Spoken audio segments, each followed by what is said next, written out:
Excellent. Well, good morning, everybody. I don't want to take up any more of Arkady's time. He's very volunteered to speak with us. David, if you would like to introduce Arkady, wonderful.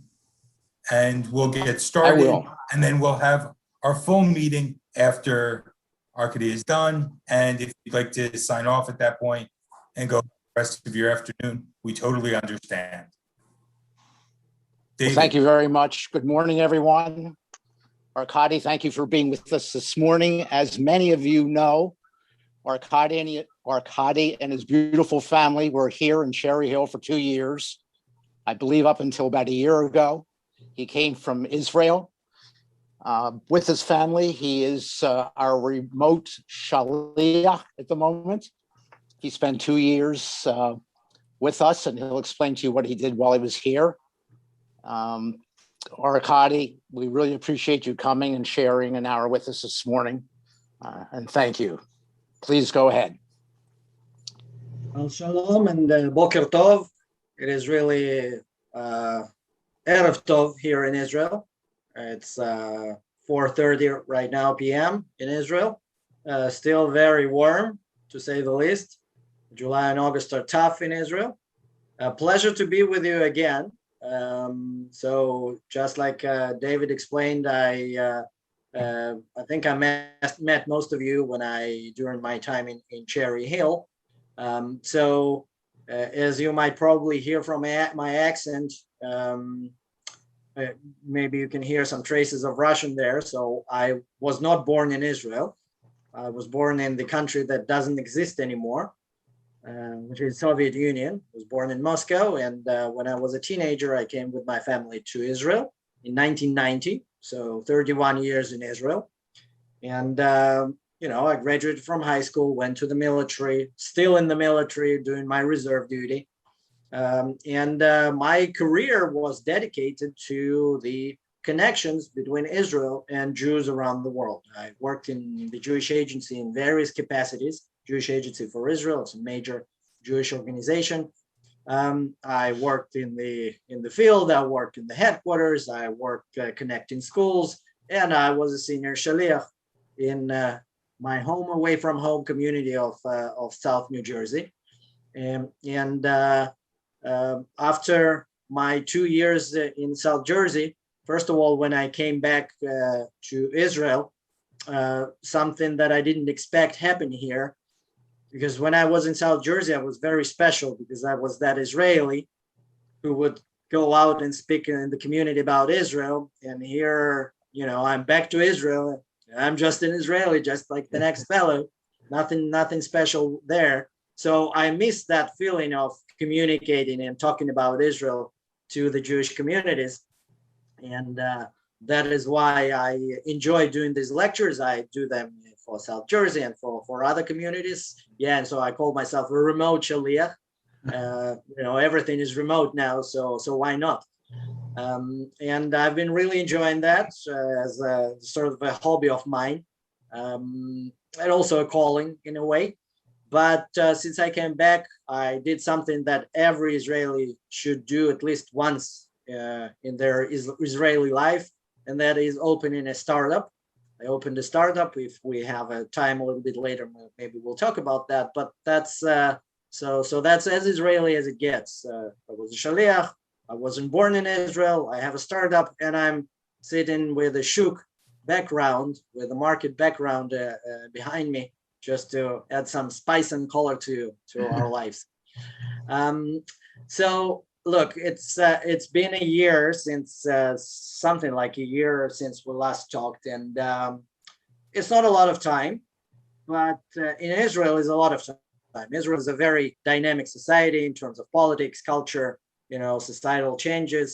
So it's a lot of time. So there's a lot to talk about. And I'll sort of give you a short presentation about what I think has happened in Israel in this last year. And then we'll open it to discussion, of course, question and answers. And if you want to interrupt me in the middle and ask something, please feel free. I'm an Israeli. I'm used to being interrupted, so it's only natural for me.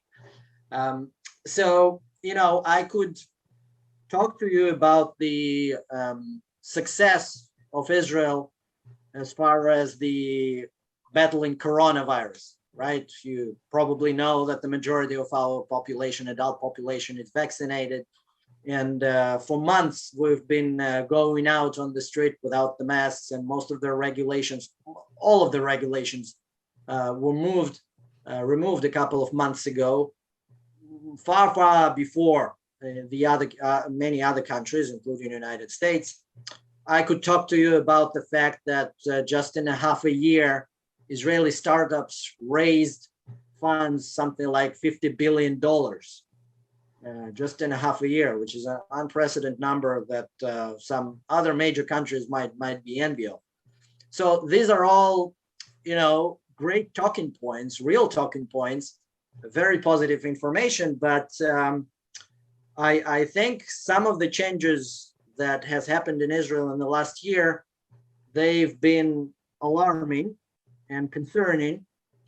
And for those of you who know me, you know that I'm a very positive and optimistic person, but I'm concerned. I'm concerned about the shifts and the changes that happened in Israel, specifically in the last couple of months. And especially, I think not in a very positive and optimistic, holding not a very positive and optimistic view right now, especially because I was born in Soviet Union. I was born outside of Israel. And I appreciate maybe more than Israelis that we have that state, because for Israelis who were born here, it's just a given, not for me. So I'm worried, I'm concerned. I'll tell you why. And you'll let me know if I'm overreacting. So in a nutshell, I would say that in the last couple of months, we had 3 wars in Israel, 3 wars. Some of them warm wars, some of them cold wars. But nevertheless, I consider these to be wars. Maybe I'm being a little bit over dramatic, but I'll elaborate on that a little bit, and you'll be the judge. So the first war was in May, a couple of months ago, and that is the Operation Guardian of the Wall, when Israel was attacked again by Hamas from the Gaza Strip. They shot more than 4,000 missiles on the civilian objects and cities in Israel. Ashkelon, Ashdod, Tel Aviv, those are all major cities in Israel. They basically paused or stopped the regular life in Israel for almost 2 weeks. 90% of the rockets were intercepted by the Iron Dome anti-missile defense system. And some Israelis think that, it's a blessing that they were stopped, but other Israelis think that, maybe if we didn't have the Iron Dome, and maybe if the casualties were much more severe, maybe that would stimulate much more harsh response on behalf of Israel, because we wouldn't have a choice. Not sure which side is right, but that's an interesting point. But yeah, there were 4,000 rockets in just 11 days in May, and the IDF, the Israeli Defense Forces, retaliated with massive precision airstrikes, and they managed to destroy or severely damage the underground tunnel system of Hamas. As you know, in the Gaza Strip, there are hundreds and hundreds of miles of underground tunnels that serve as a logistical system for moving ammunition and moving militants around Gaza Strip and outside of Gaza Strip to Egypt and to Israel. In Israel, this system is called the Metro. It was severely destroyed or severely damaged. Also, some Hamas other facilities like offices and rocket plants and warehouses and some other civilian infrastructure were severely damaged. Hamas killed 3 foreign citizens in Israel and 9 Israelis. One of them is a 5-year-old boy. who was just sitting in his room in his house on the 9th floor, and the rocket just hit directly through the wall, killing him. And hundreds of Hamas militants have been killed in Gaza by the Israeli airstrikes. Many of them just buried alive in this metro, in this system, underground tunnel system. And 50 civilians in Gaza Strip were killed. 20 of them, so almost half of them, were killed by the Hamas rockets who were undershot, meaning they were aiming at Israel, but they eventually landed in the Gaza Strip, killing their own civilians. So almost half of them. And if you think about the aftermath of this Operation Guardian of the Wall, well, you might say that Israel has definitely won from the military standpoint. I mean, there's nothing to compare. The infrastructure of Hamas is severely damaged, and also the low death toll. I know, of course, every life is precious, but the low death toll on the Israeli side is also an important parameter. But I think that Hamas won strategically. From strategic point of view, they did won. They did manage to show to the world and to the Arab world and to the Israeli authorities that they are a considerable force. They are capable of stopping the normal life of Israel and threatening Israeli citizens. And I think you could say that this result, where Israel won from the military standpoint, but Hamas won from the strategic standpoint, it's kind of predictable. You could say that even before the hostilities started, because that's the paradigm in which that's always the outcome. And as long as we're playing this particular game, that would always be the case, I think. And to some extent, we're kind of used to it. As Israeli civilians, we're used to that every once, sometimes, in a couple of years, 5 years, 7 years, we have this routine that we have to go through. And it's frightening, but not as frightening as it used to be, because we are more used to it. In United States you have hurricanes, and in Canada you have harsh snowfalls, and this is something that happens. And for us, Hamas is what happens. So it's harsh, it's scary, but this is something that we first of all used to. And we also now know how to deal with. So this is war number one. The first war is the war with Gaza. The second war that happened simultaneously, along with the Guardian of the Wall operation, is what I call the civil war. The civil war in Israel, Jews and Arabs. Also in May, there's some harsh hostilities and pogroms happened all over Israel. This is not the first time it happens. It happened in 2000, maybe not to the same extent, but it was also a very serious event. Of course, along the years, to some extent, that was always happening, especially in Judea and Samaria. Even in the most quiet years, we had a few attempts of terror attacks every day. Most of them did not come to fruition. That's why we didn't hear about them in the news. But this is something that is always, below the ground or under the ground or above the ground.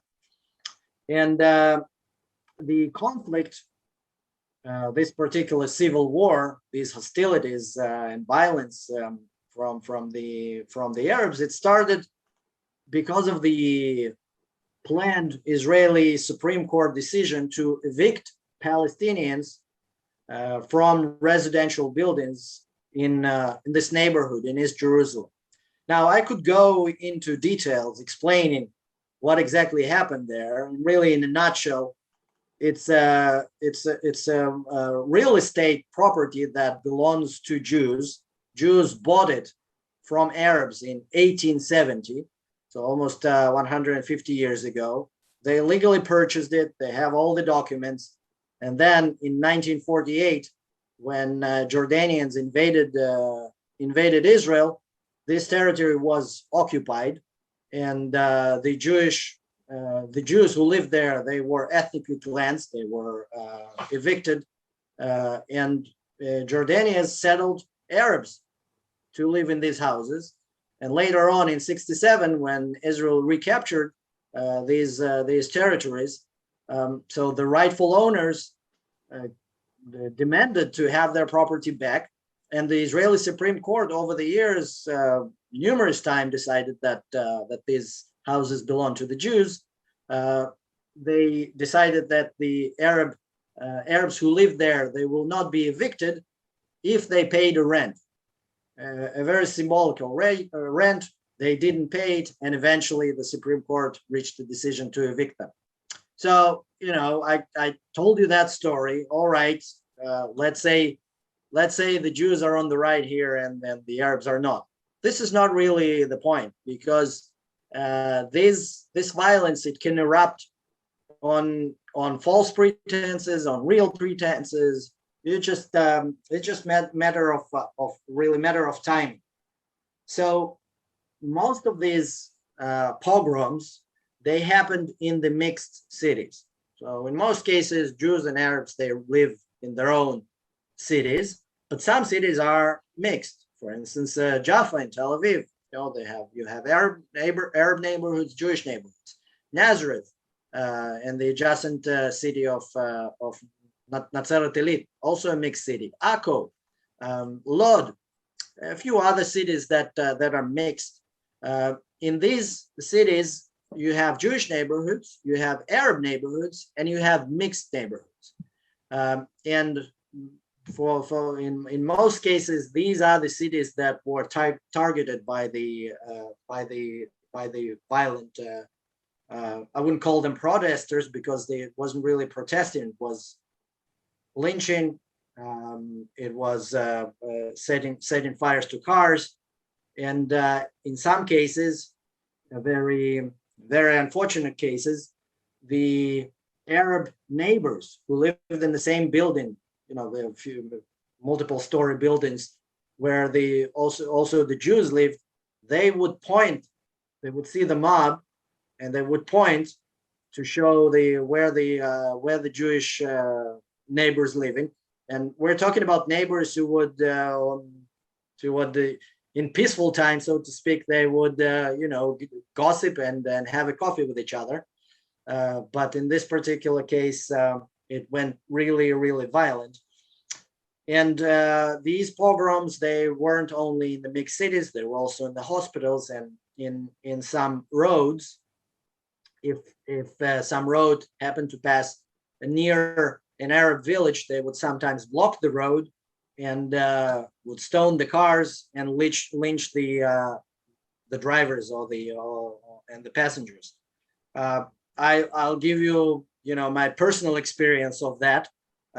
Nothing bad really happened, but just to give you the atmosphere in which we were. We live in a town where there's no. It's in northern Israel. It's called Yokneam. There are no Arabs in our town or in the surrounding area. And my kid, he had a birthday, and my wife ordered a cake in a city nearby, Afula. It's a larger city, so they have more fancier stuff there. So I had to drive 25 minutes to get the cake, to get the birthday cake. And the road happens to pass near a small Arab village, right? Nothing happened there, but how shall I put it? I was a little bit concerned, so I took a hatchet with me, just in case.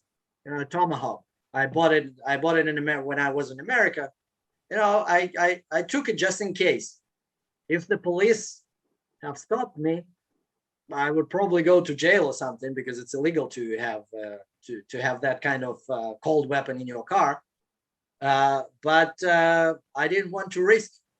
So nothing happened, and it's great that nothing happened. But but things did happen to other people, and it just gives you a small illustration of the kind of sensation that you might have as an Israeli citizen when you're in the middle of this. And as you might imagine, this is something that is far more dangerous and concerning than the rockets from the Gaza Strip, because Gaza Strip it's an external threat. It's obviously it's very scary and very potentially lethal, but this is something external. Here we're talking about our fellow citizens who are set out to kill you and your family, and people were killed.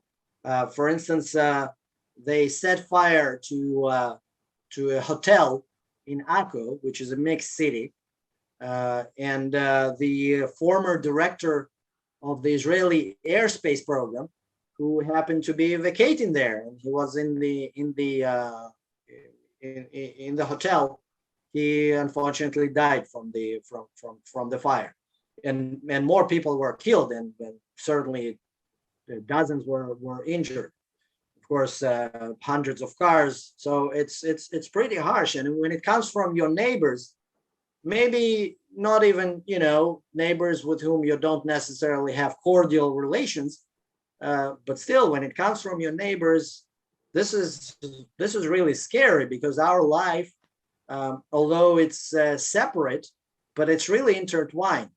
It wasn't like that 10 years ago. 10 years ago, the Jews would live with the Jews, and the Arabs would live with the Arabs, and you would mix here and there.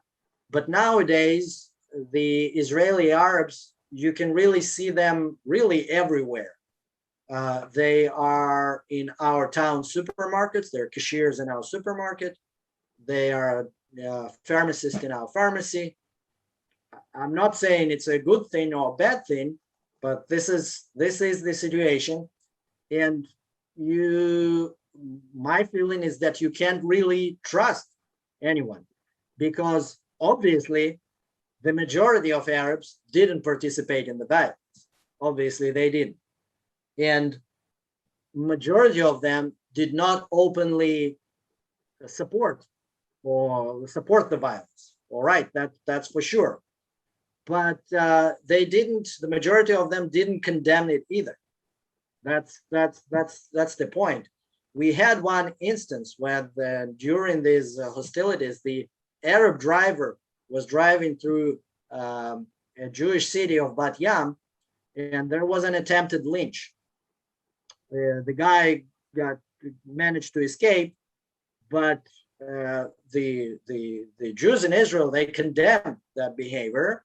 It was a one-time instance, almost one-time instance, but at least there was a condemnation on the Jewish side. We didn't really hear, a clear condemnation by the Arab leaders or just fellow citizens.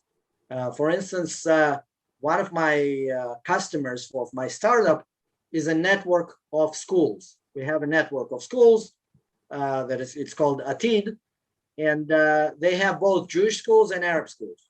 And just in the middle of these hostilities, they had a seminar for the principals of these schools, the Jewish schools and Arab schools, all Israeli schools, of course, under one network.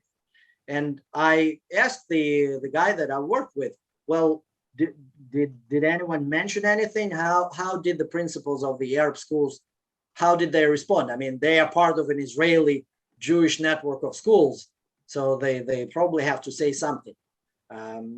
And he said, the CEO of the network said a few things about the situation, and then we never discussed it.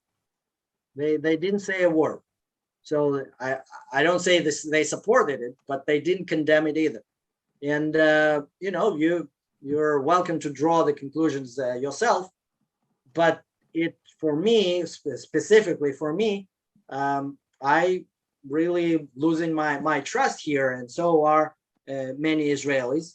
The reaction the Jewish Israelis to this situation, I would say there are many Israelis who would say, well, we told you. I mean, these are the Arabs. That's what they do.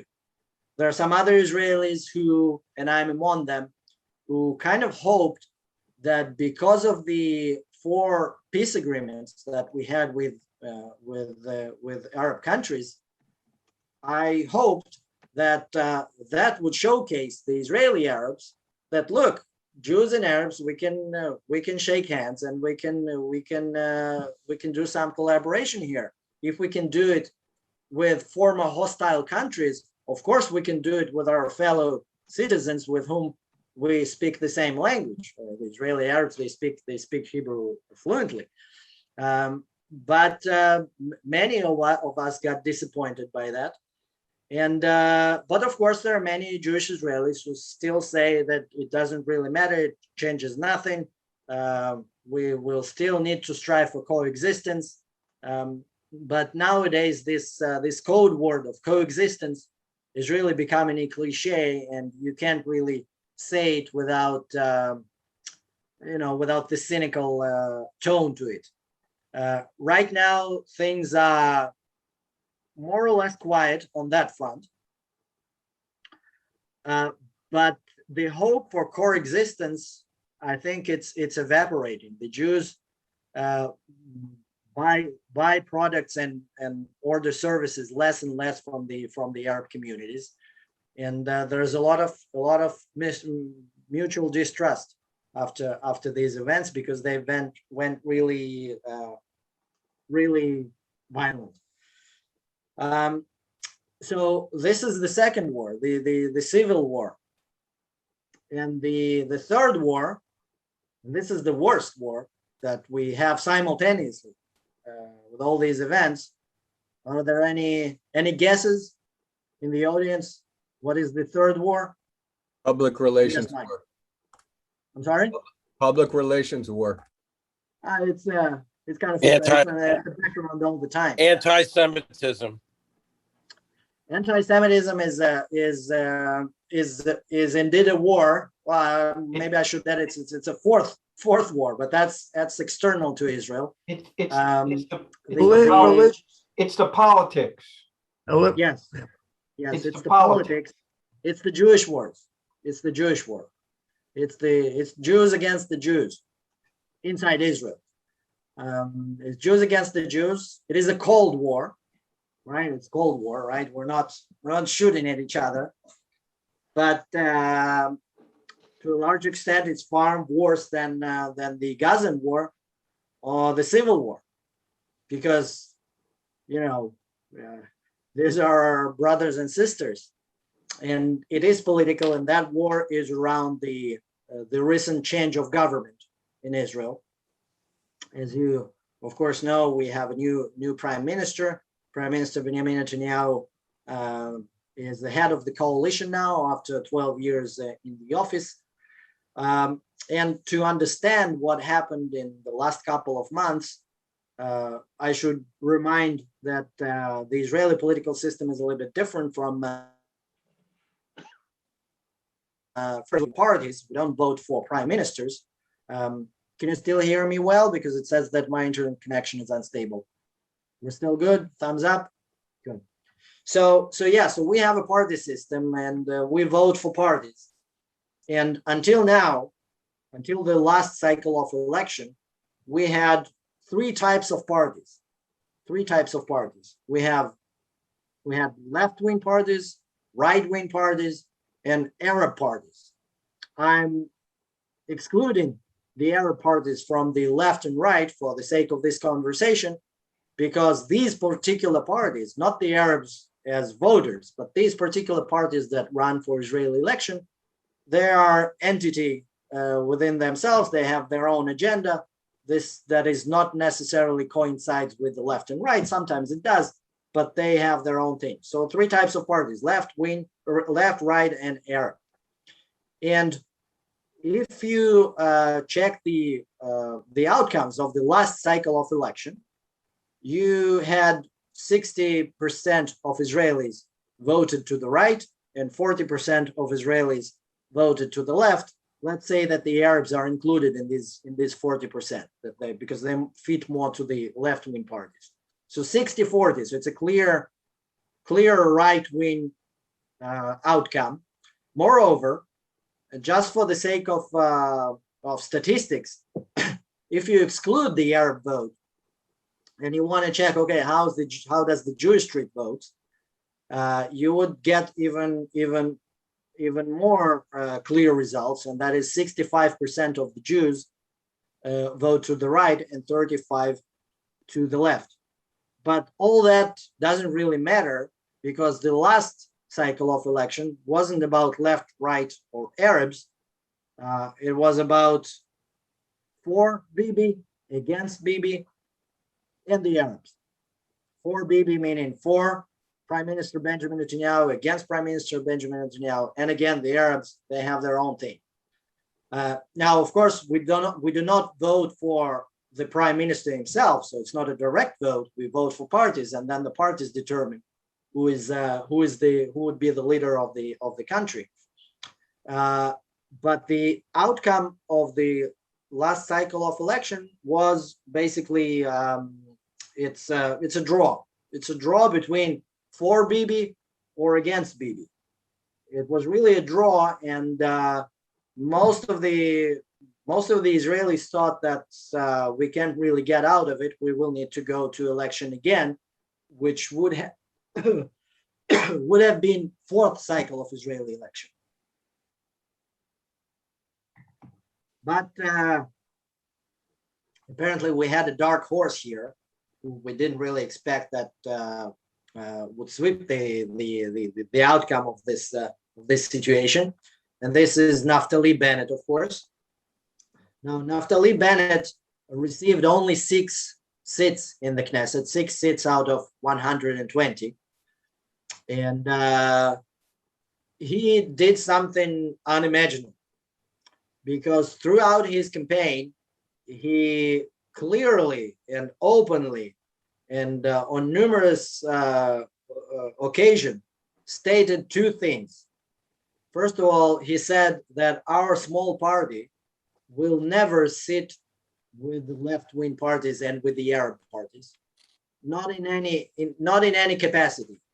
When they're in the coalition, or if we're at the coalition, doesn't matter. We're not going to sit with them.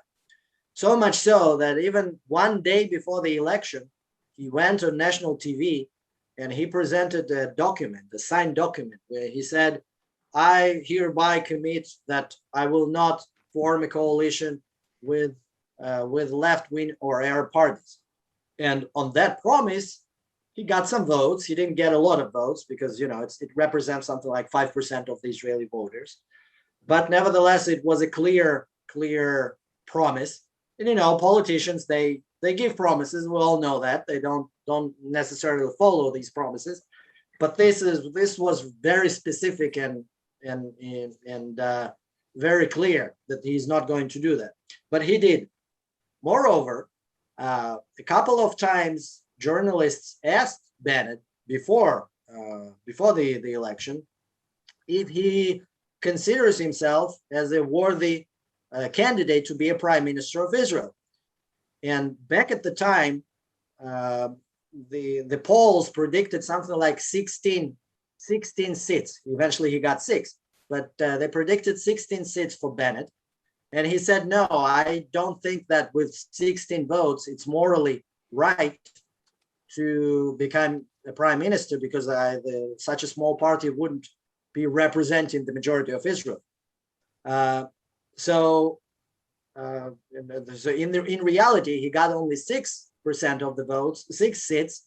And with these 6 seats, he felt that he could have become a prime minister, and he did. The way he explains that is that he wanted to save Israel from 4th cycle of election, which is indeed, a worthy cause. But the question is whether the government that was formed, which includes right-wing, left-wing, and hostile Arab parties, if that is worth of saving Israel from fourth cycle of election. Now you have to understand, because it's a draw, most of the decisions that this government, this coalition has to reach, it has to maintain a very fragile equilibrium between all these parties who don't really agree with each other almost on anything. You have a right wing, at least on the declarative, from the declarative standpoint. You have a right wing prime minister, Naftali Bennett. You have a far left Meretz party, and you have an Arab party that is officially a branch of Muslim Brotherhood in Israel. That is what they are. This is not something symbolic. This is what they are. They are the representative of the Muslim Brotherhood, which is an extreme Islamist organization. They were disqualified from running to Knesset, but the Supreme Court of Israel overruled that decision, and they did run. They only got 4 seats, which is about 3.5% of the voters. But every decision that this government has to reach, this whole coalition has to reach, they need to run it by that Arab party. And that Arab party reaches a decision based on the Council of Elders, or 13 Muslim clerics, or not Knesset members, of course, but they are the one who decide, and then they delegate it to the political party, and then they vote accordingly.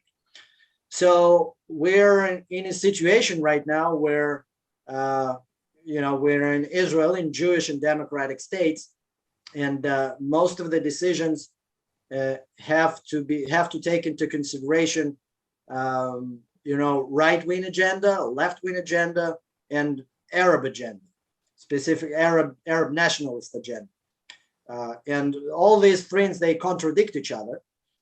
And obviously, as you might imagine, it causes huge friction between the Jews themselves.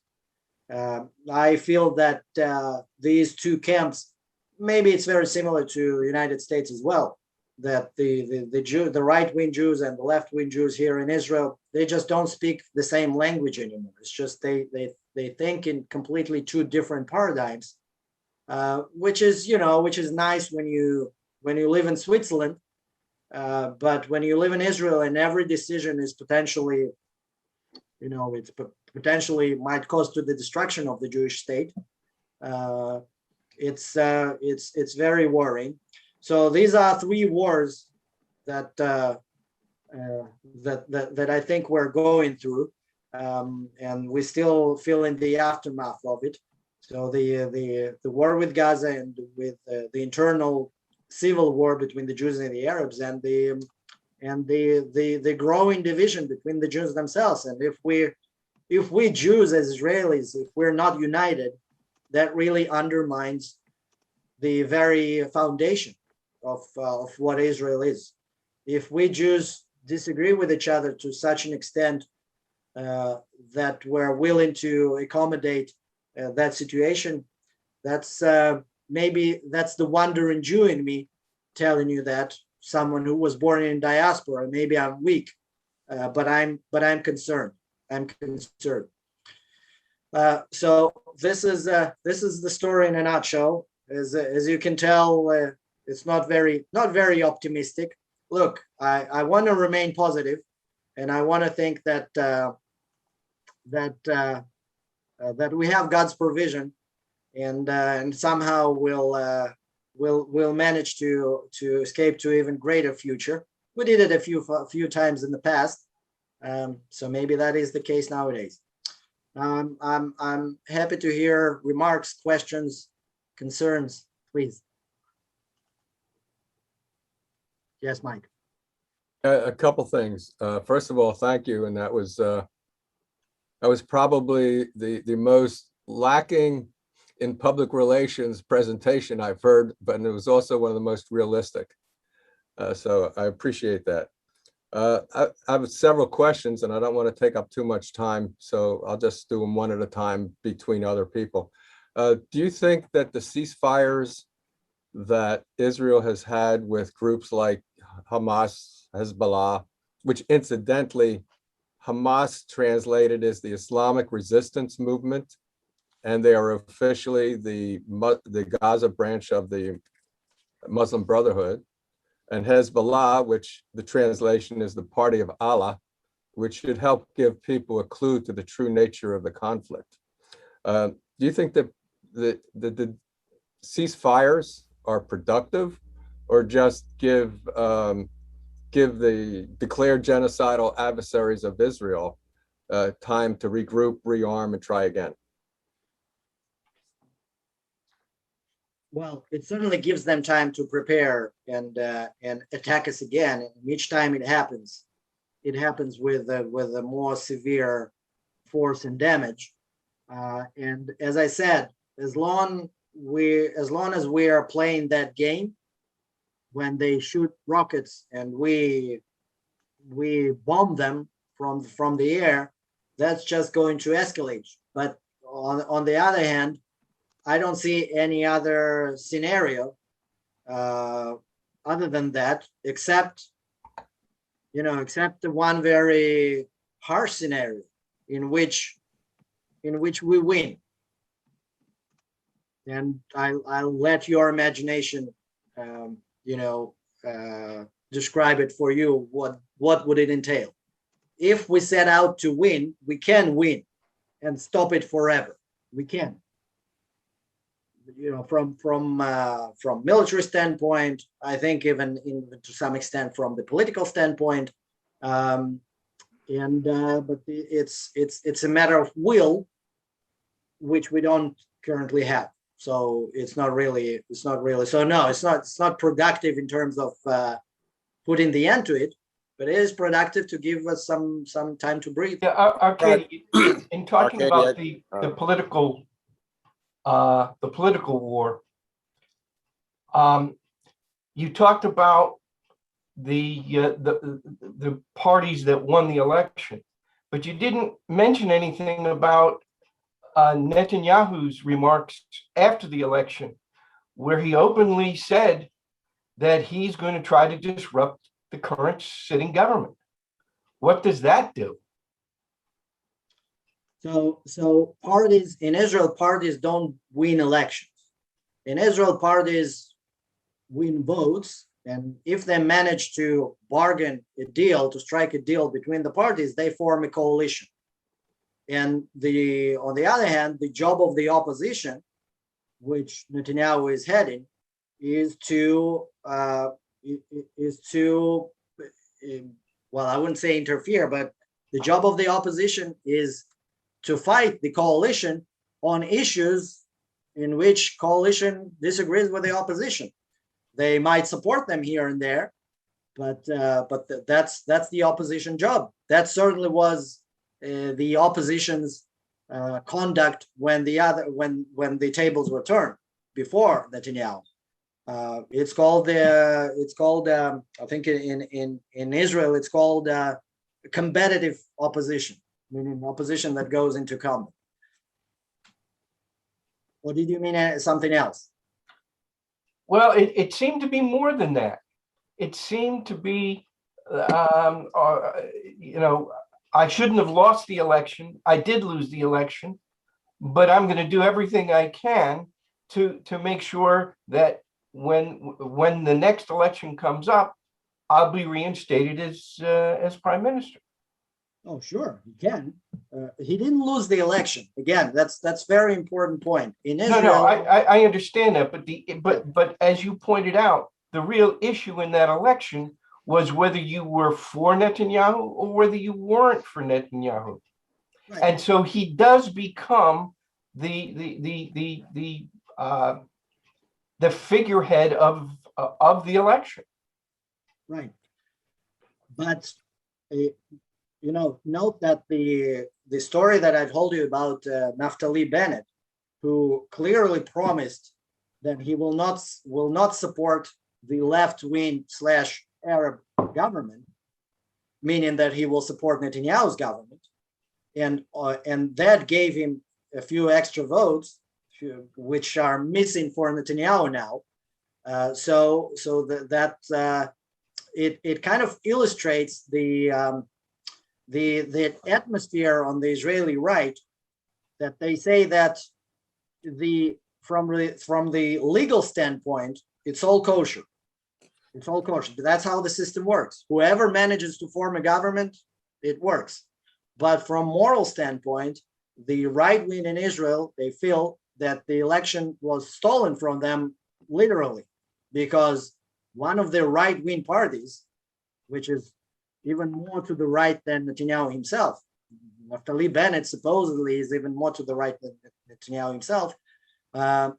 They got the votes on the premise that these votes would eventually support Netanyahu, and he went ahead and the other direction. That is why Netanyahu, he just voices the sensation that the right-wing voters have, and it's certainly legal for Netanyahu to run for the office again when the elections, when the next cycle of election will be, unless there's a special law that is being promoted now that would not allow citizens against whom there are open legal cases, which is the case with Netanyahu, to run for the Knesset. Is this actually showing a fractionalization of the right wing, even more so than was obvious, before the elections? Yes, it does to some extent, although internal polls show that most of the majority, something like 60% of Naftali Bennett's voters oppose the political move that he did. So although the voters might not support what the head of the party is doing, but there is a fraction along other matter, and that is religion, because we have another right-wing party that the primary voters for that party are Russian immigrants. Most of the Russian immigrants don't vote for the party, but those who do, they consist of the majority of that party, and they are right-wing voters, but they are against religion. And this is definitely shows another point of friction. They are anti-religion, anti-subsidies for religious organizations. There are for opening supermarkets on Shabbat and running public transportation on Shabbat, and this is an issue. But there is a fraction in the right wing, definitely, yes. Somebody wrote me that he wants to ask a question. Just a second. Who was that? I don't have the name here, but iPhone 201. It's David, Arkady. Oh, hi, David. I'm somewhat new to the group, but I've been there before. Friend of Mike Perloff's. First of all, I want to thank you for giving us a perspective of somebody who actually lives there. I think Israel definitely won militarily, as you put it, but lost in the court of public opinion, which of course elevates anti-Semitism, which is why I brought that topic up.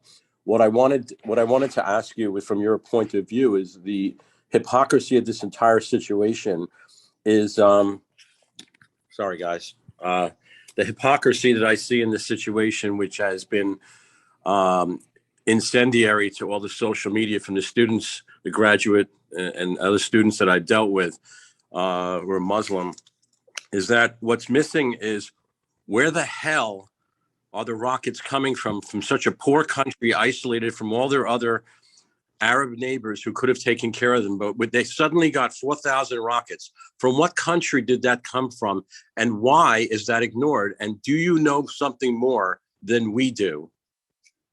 So it's not suddenly. It's not suddenly. The last conflict that we had with Gaza, it was into a major conflict. It was in 2014. So it's 7 years ago.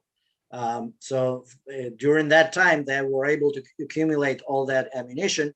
Most of it is being produced on the ground. That's why we have a blockade, that tries to siphon, to let in only the materials for the civic needs, and trying to siphon out the materials that would be used for production of ammunition. But they produce them. Look, these are not sophisticated rockets. They're not as dumb as they used to be, but still, these are very unsophisticated weaponry. And as I told you, about 20% of the rockets fell in Gaza. And about half of the casualties in Gaza, civilian casualties in Gaza, were caused by the Hamas themselves, because the rockets landed in Gaza, killing their own civilians. Arkady, I appreciate that, but where are the materials coming from? They can't be making that within. Coming from Egypt and through the port. It's all the source is Iran. The funding. That's what I was waiting for you to say. Yeah, they're being smuggled through Egypt, or through the port. Although through the sea gate, it's a little bit more complicated. But they're being smuggled through Egypt, and it's all funded by Iran and facilitated by them. That's so true. If you know that, and Israel knows that, they obviously must have some type of sophisticated Mossad-like following this. So why isn't it stopped? It's unstoppable. Because you don't really need a lot to produce 4,000 rockets or 20,000 rockets. This is not one successful shipment smuggled raw materials would provide you for that, and they're getting better in that. I mean, to get a Mossad agent into Gaza, or even an informant inside Gaza, it's a small territory. Everybody knows each other. It's tough. I mean, the fact that the fact that we know so many things in advance, like we knew where to bomb the metro, the underground tunnel system. It's all because Mossad really making miracles, but it's not magic. It can be filtered out completely. And the other side has all the motivation in the world. That's what they do. That's their sole purpose of existence. They don't care about their civilian population, and the civilian population seems to be fine with that, I suppose. So yeah, it's. I think if it weren't for Mossad, the situation would have been much worse. Yes. Thank you, sir. Yes, Thank you. Sure. Lauren, please. Yes. Arkady, just wondering if you could give us some insight on the Ben and Jerry debacle. Yeah, so Ben and Jerry is very unfortunate. It's very unfortunate from two standpoints. A, because it's BDS. It's never good for Israel. Although we heard some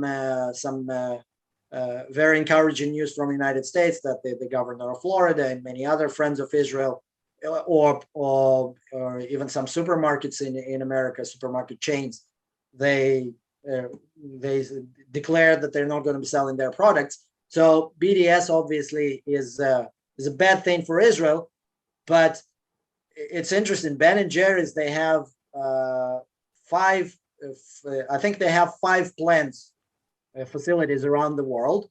3 of them in the United States, 1 in Holland, and 1 in Israel.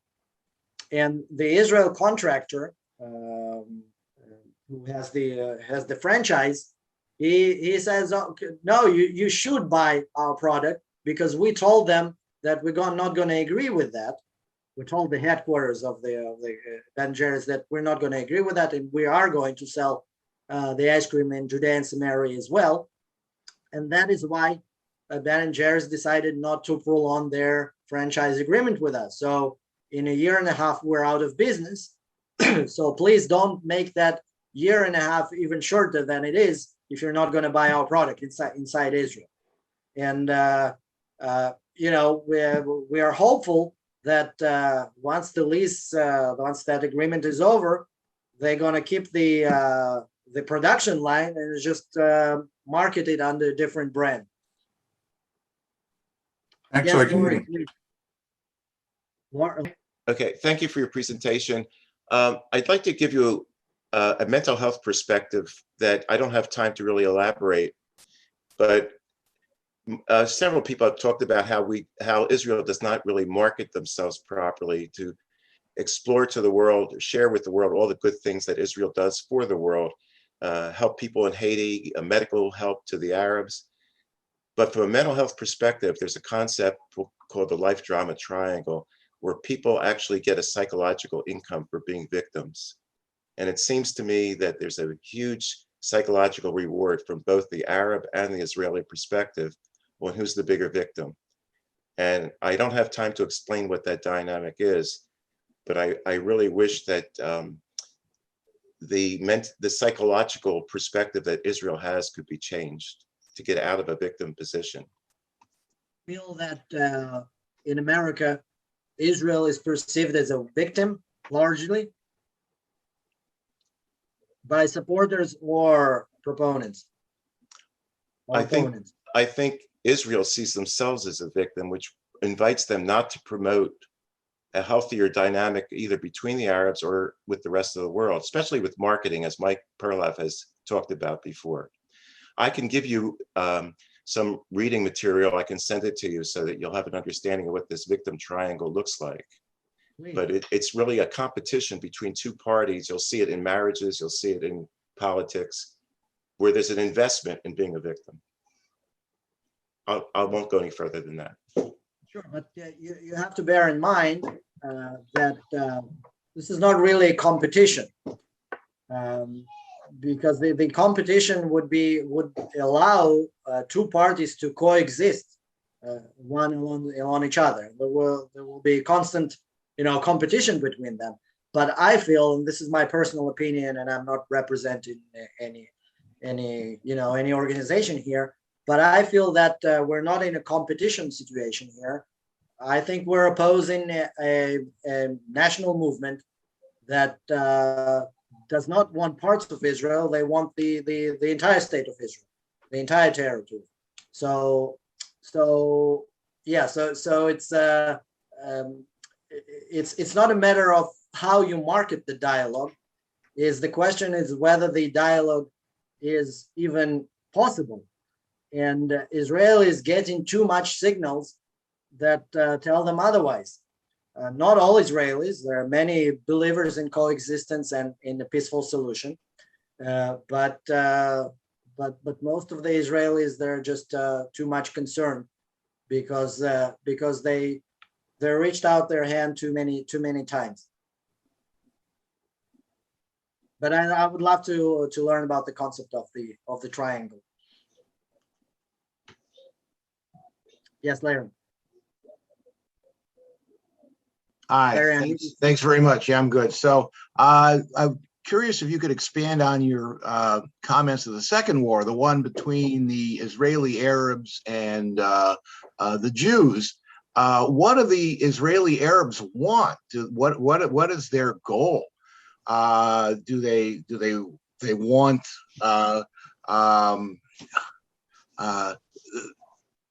are they cognizant of the fact that if they become more, if Israel becomes more Arab, that it's going to ruin the current existence that they've prospered under, or are there a divergence of viewpoints even among the Israeli Arabs? Can you shed any light on that? yes, sure. So look, we can speculate on that. But I think the most accurate way to judge that is by seeing what the Israeli Arabs say and what they do. So, for instance, in the election, they consistently vote. The majority of them, vast majority of them, they vote for Arab parties, and these specific Arab parties, they are openly anti-Zionist. They can be an Islamist anti-Zionist party or a communist anti-Zionist party, but they all share that anti-Zionist piece. And we see what they say, and they see how they behave. I told you a short story about what sparked this particular cycle of violence and that issue with the property in East Jerusalem. But yeah. tomorrow it can be something else. I think what they really they do not believe in the formula of Jewish democratic states. They do not believe that they do not subscribe for that formula. They don't want to for the state of Israel to be a Jewish state. I can only hope that they would like to achieve some kind of all citizen state, sort of like United States. But my gods tell me that they want to end the Jewishness of the state, and once this state ceases to be Jewish, there's no more state of Israel at all. So it's a little bit harsh, but that's my perspective on that. They want us out of here. Maybe not immediately, maybe not actively. The majority of them obviously didn't participate in any of that. But that's a big change, because weren't most Israeli Arabs pretty content with the way life was until recent years?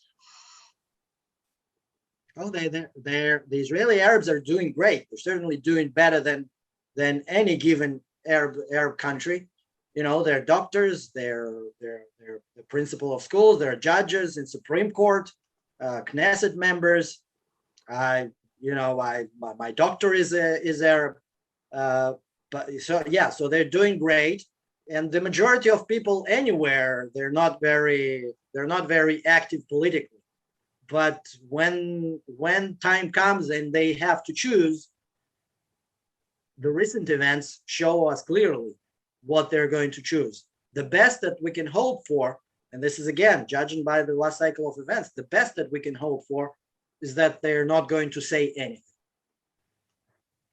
So it's a little bit harsh. It's a little bit harsh. I'll give you that. But look, I'm not speaking as a political observer here right now. I'm speaking to you as a regular Israeli who came back from the United States, and I have now that perspective as well. And I'm living my life here. I'm building a startup, not very much involved in politics. I don't watch the news frequently.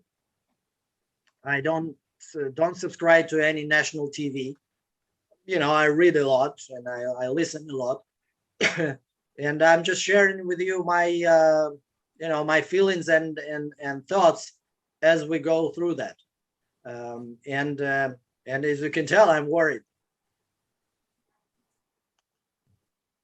And so are many others. Bob, you have one last comment? Arkady, tell us about your startup. Oh yeah, let's end up with something something positive. So there is such a thing that is called twin schools that are partnered with each other. It used to be pen pals. Now it's a little bit more elaborate.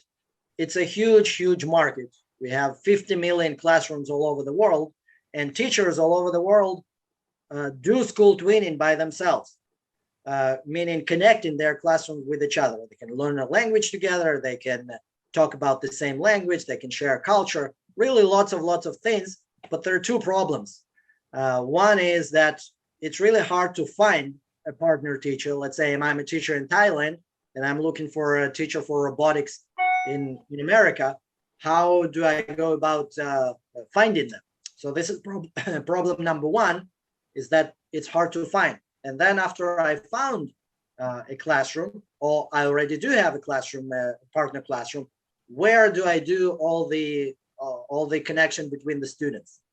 So the system that we've built, the platform that we've built, but we call it Twins, me and my two partners, does exactly that. We're a global school twinning platform that allows teachers to find each other based on their preferences, the age, the language that they speak, the subject, etc.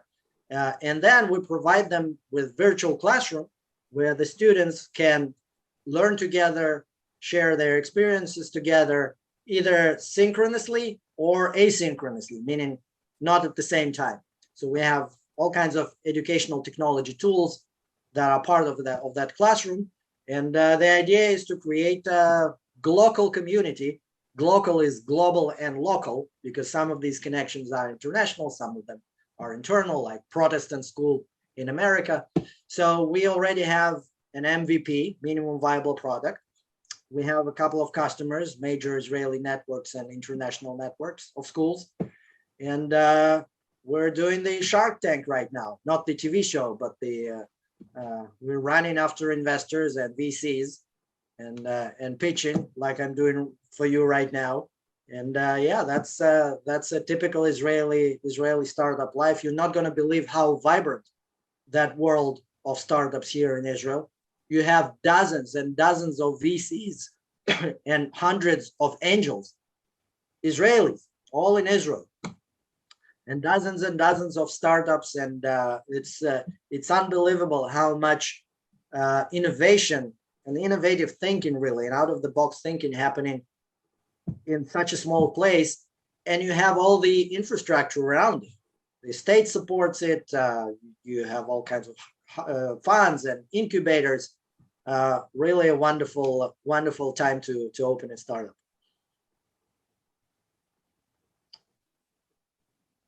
Excellent. Thank you so much.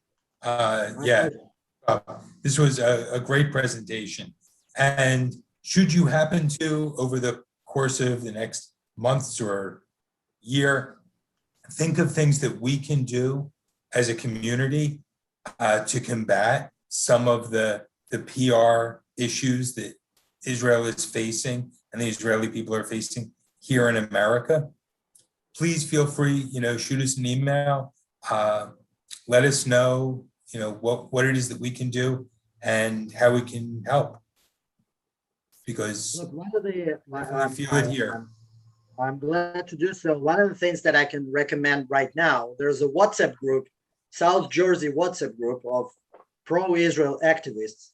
And on that WhatsApp group, they share anti-Israel or pro-Israel campaigns on social networks.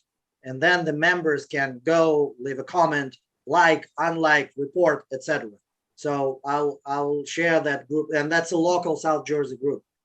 So I'll share the details with you. And yes, it's good to know that I have that resource, and I'm happy that you opened that invitation. Yeah, please send it by email. If you have the information now, you can put it right into the chat for everybody. But do both so we can to people who aren't on the call today. Sure. Thank you so much. Feel free, you have an honorary membership to the men's club. If you are back in South Jersey, please, join us at some point, very, very, very soon. We should be back in person. We'll discuss that a little bit more later this morning, but we would love to have you in person and really, really just wish you, all the luck with your startup. Thank you. I appreciate it. It's always fun to come back. Thank you. South Jersey is my home away from home, so it's always a pleasure. Please feel free to invite me, and I'm happy to stay in touch. Excellent. Thank you, Arkady. You do not have to hang out for the rest of our meeting if you've got I'll send you all the details. wonderful presentation. Thank you, David, for hooking that up. I know that Silver wanted to talk for a minute about security. I go, you know what, I'm just reading something here just to fill in what we were talking about. More balloon fires are burning in southern Israel today. More balloons were set off by Palestinian terrorists. And so Israel is under attack again. Probably meant to say, are they still under attack? Yeah. Yes, still under attack, and at least from the media that I'm watching, under attack in the media. I mean, it's such an incredible shame what's happening. Ed, if you wanted to unmute and talk about security. I would rather wait for a board meeting if you don't mind. Oh, okay, sure, no problem. Don? Yeah. First, Don, I wanted to thank you for a phenomenal picnic and coming up with that idea. And anybody who missed that, you missed a really, really nice day. Well, everybody worked hard and had a great committee. And if it's something that we decide that we want to do again, I'll be glad to facilitate. I had a wonderful time. I think we could absolutely do that again with half the food and still have leftovers for days. Yeah, I think Stan said that we spent, and Stan can probably speak of this better, I think we were around 1,200 for the picnic. Could have done with much less. Yeah. Could have put it together and had more people and still had leftovers. Yeah. It was a fabulous day. Do we have a count on how many people actually showed up? It was somewhere between 75 and 80. Yeah. Yeah. Right. It was a beautiful day, great bonding experience, beautiful location. Donna, it was a fabulous idea. And I would like to just add something on that. I thought it was really nice, and I think we should really look at maybe doing this, at least for one meeting in the future, involving our spouses, where they actually get a chance to hear and see in person, some of the activities that we're doing. I think it's refreshing and something that we should consider. Well, I know my wife had a very nice time, and believe it or not, with a group of 80 Jews all in one place, all I heard were compliments. That's good. The whole morning, everybody had nothing but good things to say about the day. So, and one other comment, something I'd mentioned to a couple of people, including Phil.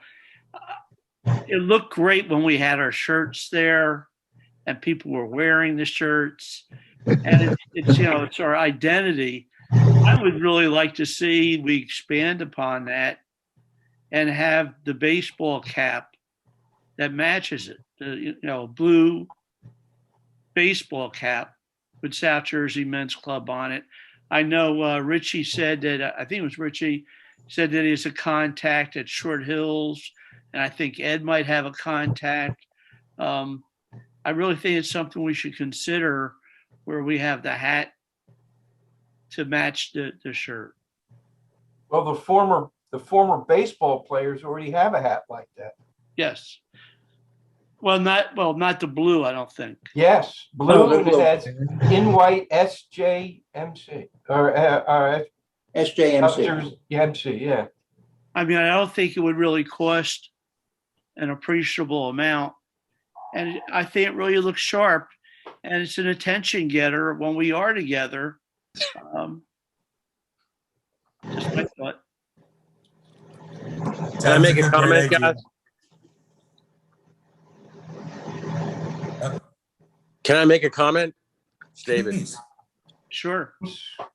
I think we need a moment of silence. I think we need a moment of silence for Jackie Mason, who passed away. Okay. Who's iPhone 201? Might be mine. Where your screen isn't on. I know. I don't know how to get back to it. I'm sorry, guys. I'm tapping and it's not going anywhere. Oh. I'm sorry.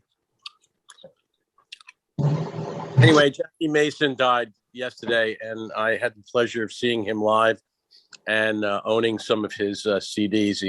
He made me laugh and forget about all this crap. So didn't know whether anybody felt the same way. And thank you for bringing that to our attention. I have a quick story about Jackie Mason. David Harris, who's of the AJC, said in 1991, Iraq began firing Scud missiles at Israel. 3 of us from AJC decided to fly to Israel to show solidarity. The LL flight was totally empty, except for one other passenger, Jackie Mason. Wow. Wow. Well, along the same vein, I'd like to thank everyone for the kind messages regarding the death and funeral of my sister this week, and it really does help. Thank you. Oh, I'm sorry. I didn't know. So sorry for your loss. So we discussed the baseball caps.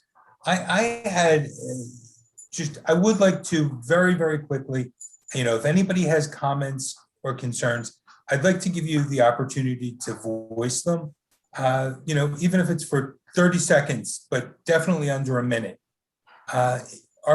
My concerns about meeting again in person.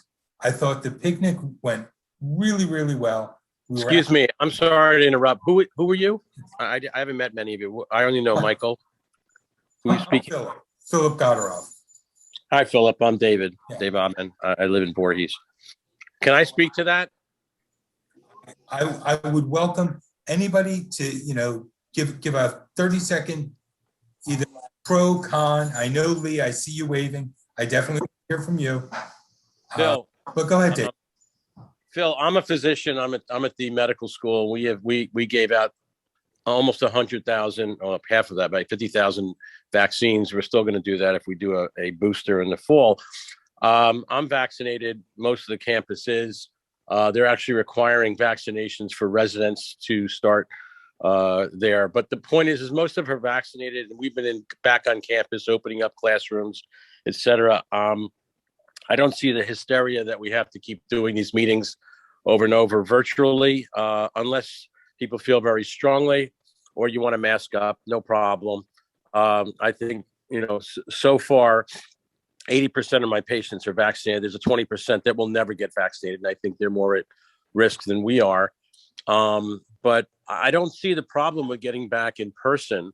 I've been at many venues in the last 2 months that were outdoors, concerts, etc. I just went to a bodybuilding competition yesterday all day. Nobody was masked. Now, I don't see the super spreader thing. The Foo Fighters had a sold out concert in Madison Square Garden 2 months ago. I don't hear anything anymore. So I think you might want to consider getting back socially, because this social isolation is taking a toll. Perhaps we could do a hybrid. Perhaps we could do a hybrid where we have a general meeting in person for those that want to do that, plus have it go out via Zoom for those that are still reticent to attend in person. Right. I mean, there are some difficulties with hybrid if we're trying to do a live hybrid meeting. Having 2 meetings, having a virtual and an in-person, may be easier than trying to put together a meeting where we have a live meeting going on and try to incorporate people by Zoom. I know we try that at work, and it poses challenges. I have a question too. Hold on. Let's get Lee in. Lee. Yes, we have an invisible physician listing his phone number who has a distinctly different point of view than mine. I belong to several national societies, and I communicate with infectious disease and microbiology and virology-based physicians around other East Coast states. I am not an academic. The building I work in does not require people to get vaccinated. And although the place that we have our meetings has a requirement that people vaccinate, I have gone there and observed unguarded entrance and absolutely no enforcement of that requirement. And the problem that you should be aware of is that with the new variants that are marching through New Jersey, and they're not marching through Pennsylvania as rapidly or as heavily as they are in New Jersey. Vaccinated people are coming down with minor forms of the infection. People who get minor forms of the infection, it seems, to all statistics, are still having autoimmune and thrombotic illnesses 2 to 4 months after their infections. Now, I'm not going to state, and I don't want to go much more in time because of the 30-second allotment. I'm not going to state that the autoimmune or thrombotic reactions are that frequent. And I'm not going to state that they're as severe as the most severe deadly form of the infection. If you're vaccinated, you probably won't get a deadly form of the infection. You won't need an emergency room or hospital. But if you get a thrombotic or autoimmune reaction, and we're a bunch of older people, we're not young 20 and 30-year-old hospital residents or medical students. If we get those reactions, they include stroke, blindness, kidney disease, myocardial failure, pulmonary emboli, loss of limb due to thrombosis. Those are considerations for people who work and live among older groups. And I think that the statistics brought to the table from an institution that houses people between 20 and 40 typically represent the majority of people in university healthcare environments. Those are the students, the residents, the fellows. The senior physicians are very few. And the patients, you know, they're all pretty much masked up and guarded in the rooms. Now, we may have the opportunity. Listen, I appreciate that, and everybody has their opinion.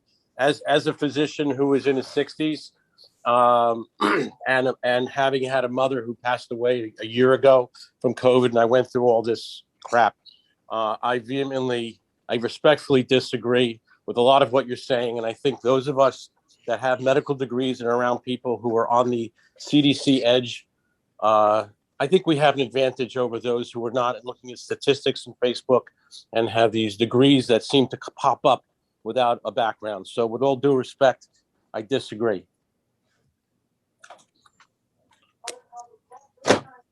So one of our options may be an outdoor meeting, which I think could address the social aspect as well as the health aspect of getting together. Anybody else have any comments? Yeah, I think we should have either an outdoor meeting or the JCC for other meetings requires spacing, which means that we have to limit the attendance at this meeting to space out people in the room there. So I would be very concerned to come to a full meeting with fully covered people throughout the room. Understandable. And Phil, yeah, and my concern, of course, is food and food handling. Right. So, Phil, 2 items. One is that we don't know what the JCC has done in as far as cleaning the air. I suspect essentially nothing. Okay. And as far as when I say, you know, in their air handlers and whatnot. So yes, you can limit the number of people, but you can't limit the number of germs that may circulate. All right. Depending on their system. That's inside, obviously. The other thing, and as far as a hybrid meeting, that would be tough to do because even though the problem is that everything there pretty much runs wirelessly, and the JCC's wireless system is, well, let's put it this way, ain't too good. So yeah, it's not robust. Yeah, that's the right word. And anyhow, So even if we were to say, manage to get away between David running the camera and plugging it into the company laptop here and all that, I still think we would have a problem making it work. So. Yeah, I'm afraid that's the case. Yeah, I'd request that we continue the conversation at a board meeting. Well, we can continue it at a board meeting, I agree, but I want Right. to give everybody the opportunity. If they had something to share, even if you're not on the board, I think it's important that no one feels unheard. Lee, I see you waving, but is there anybody else? Richard? Yeah, Richard. Hello? You go ahead. Yeah. I know that this is a adulterated virus, and possibly it was a web, which we actually helped examine involved in working on therapy for treatments, not in preventing it. But this virus is going to continue to spicules on the virus rotate, and that's where the variants come from. So how long are we going to be socially isolated? Will that be forever? Because this virus has been in existence in forms before COVID-19, and now the COVID-19 is changing subtly to make us potentially vulnerable. But we're vulnerable, who knows what new nuanced virus is going to raise its head. So I think that sometime along the line, we're going to have to come back in person. We're going to do, whether we mask up or not, we're going to have to be vaccinated. And yes, we will need boosters in the future. But we get boosters for flu, common.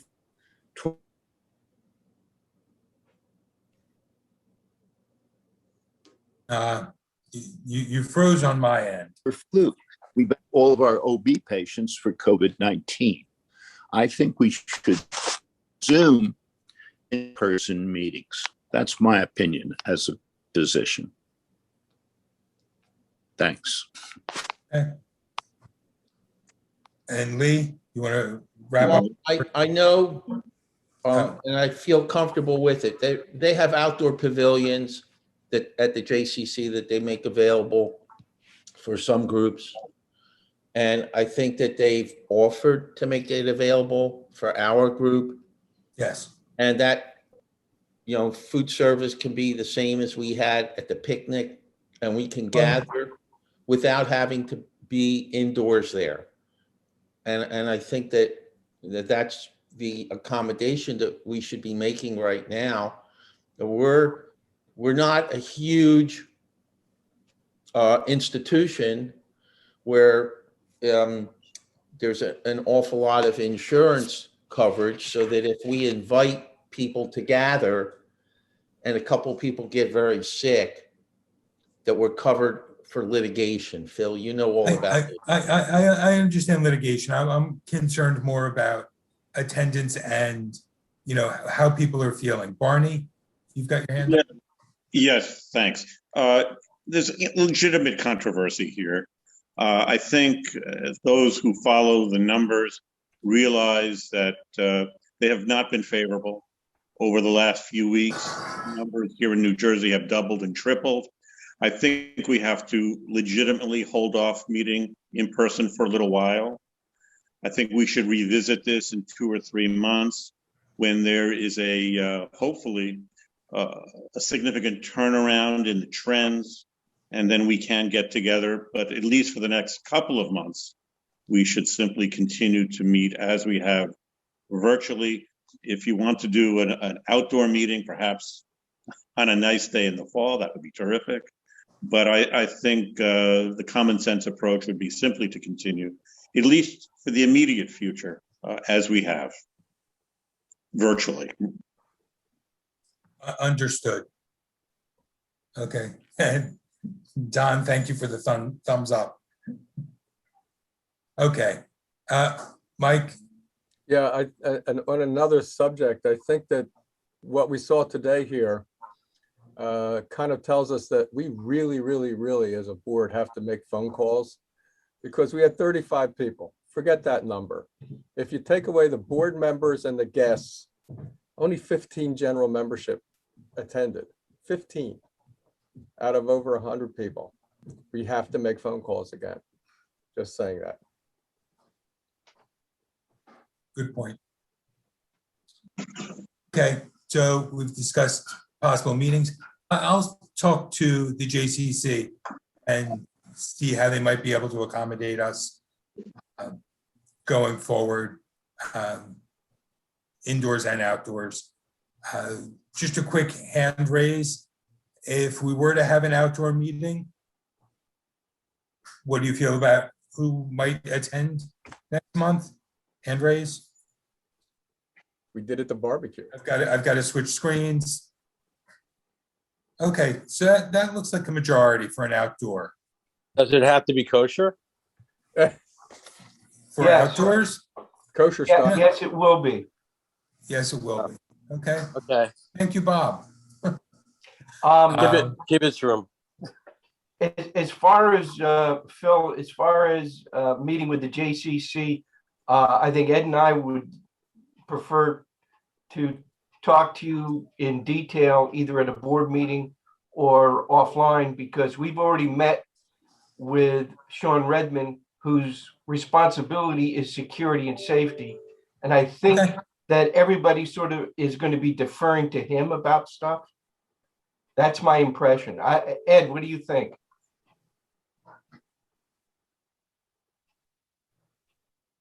I lost Ed. He was such a good guy. No, I found Ed, but it's just leaning backwards. I guess Ed doesn't recognize that we're talking about him. Wake up, Eddie. Ed Stein, are you frozen? Not Ed Stein, Ed Silver. I think he's Oh, referring Ed to Ed Silver? Silver. Oh, okay. I'm Ed awake. wants to talk. I'm Ed awake. wants to talk about it at a board meeting. That's fine. We can discuss it then. Does anybody else have any general business to discuss? Stan, any new members? Other than Dave 201 iPhone? No? Dave Ogden. Bob, what was that? I think his name is Dave Ogden, if I remember correctly. Ben, Abend.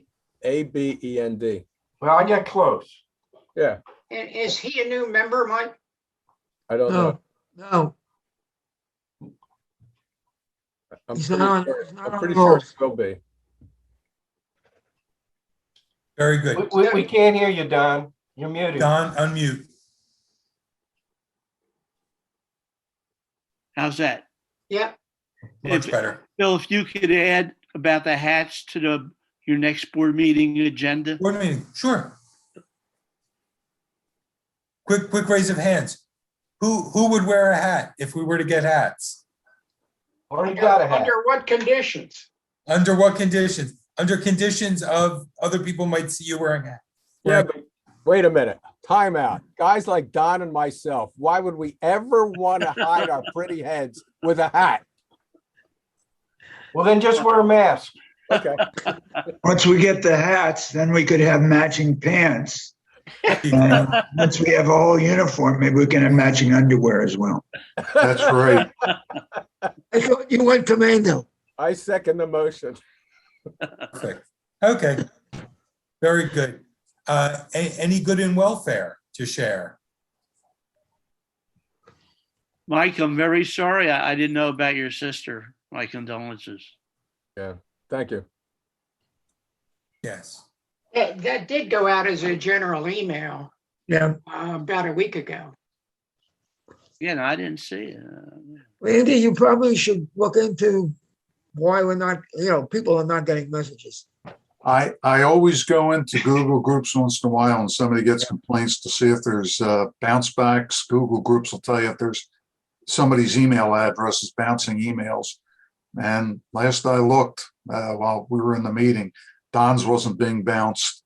and it was somebody else I can't remember. But My notice, what was that? I didn't get a meeting notice. But did you get the last? I sent out 3 of them. Did you get the first 2? I don't know what I had for breakfast this morning. Then you got the meeting notice. I think I've known Mike Perloff enough that he doesn't look at most of his emails. I'll buy that.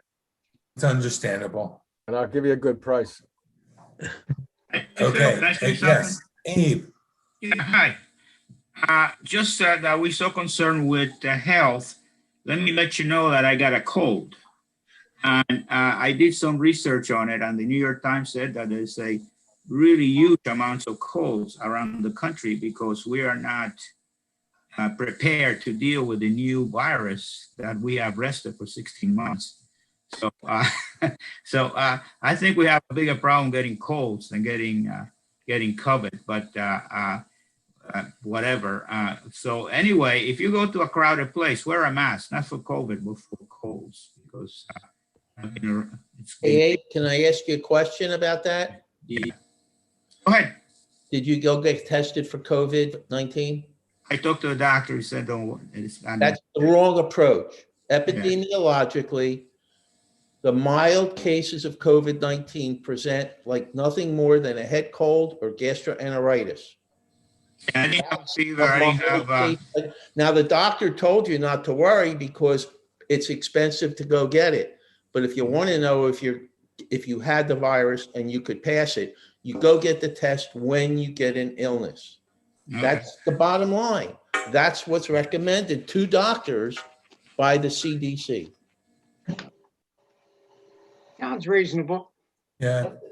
The big problem, unfortunately, is not whether you come down with a cold. The big problem is that if you do have it, you now have the potential to pass it on. And just remember, there's an extremely large population that's under 12 years old, and they are vulnerable. And that's what you have to watch out for. Also, Younger people and immunocompromised. well, in the private schools that have been allowing, been open to students, anytime a child gets what looks like a common cold, they're sent home and they're not allowed back in the building until there's a test result. And furthermore, all the kids and teachers that they were exposed to while they were sick, either on a bus or in class, they're banned. They have to go into self-isolation, quarantine until the results are back. That's how they've been keeping the coronavirus out of the private schools. And I know that everybody wants to return to normal, but when I have a patient who needs something surgical and it's not an emergency that has to be done that day, they can't be admitted to the hospital to have it, not any hospital, until they have a coronavirus test. That's the intranasal test, and they pass it. Well, I can vouch for that. As soon as the ambulance got to the hospital, the first thing they did was give me a COVID test. So, I was still strapped into the stretcher from the ambulance when they did the COVID test. Fortunately, everything's fine. No COVID. I'll give you an update, though, that COVID testing is not done for people who are vaccinated for elective procedures. That has changed recently. I just had a colonoscopy and they called me and said, no COVID test needed. Yes, I just had a colonoscopy like 2 weeks ago.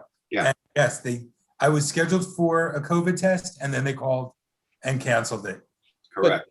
But there's a difference. I landed in the emergency room and outpatient facilities. Yeah. In the emergency room, they still gave me the COVID test.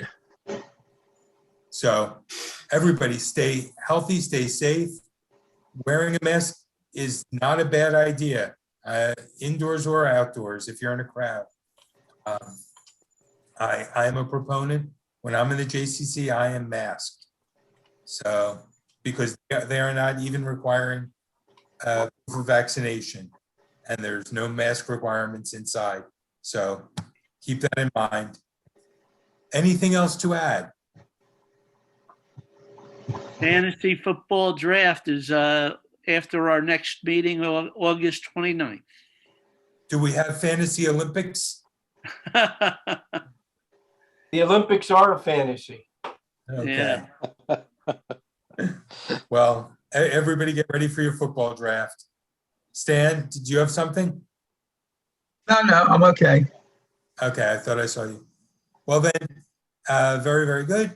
I will get back to you about the time and place for the next meeting. David? I'm saying goodbye.